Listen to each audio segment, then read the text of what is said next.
Philippe Audouin, je suis membre du directoire de Raseo, une grande société d'investissement cotée, et vice-président de la DFCG.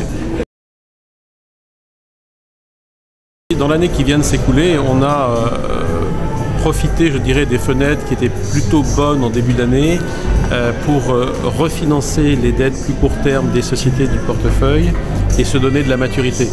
Je dirais que rétrospectivement qu'on est content de l'avoir fait parce que ce qui s'est passé cet été n'a pas été très facile pour les marchés financiers.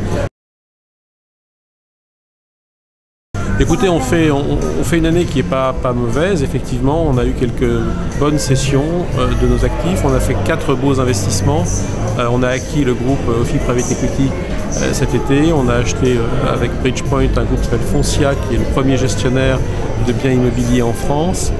Nous avons également investi dans la société Moncler, les doudounes bien connues.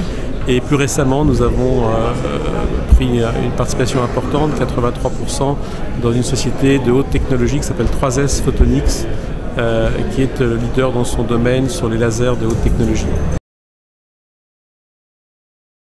Mais le chiffre d'affaires influencé du groupe se situe autour de 10 milliards d'euros et nous gérons à peu près 4 milliards d'euros d'actifs.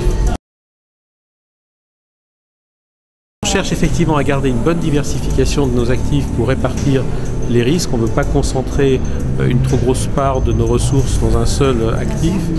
D'autre part, depuis quelques années, on a plutôt cherché des entreprises qui appartiennent à l'une de deux catégories, soit des entreprises qui sont très résilientes et donc peu sensibles aux phénomènes de cycle, comme Elis par exemple, la grande entreprise de fourniture de services de linge et d'hygiène, qui depuis 42 ans n'a jamais eu un exercice où le chiffre d'affaires était inférieur à celui de l'année d'avant, y compris pendant les grandes crises qu'on a traversées depuis 42 ans.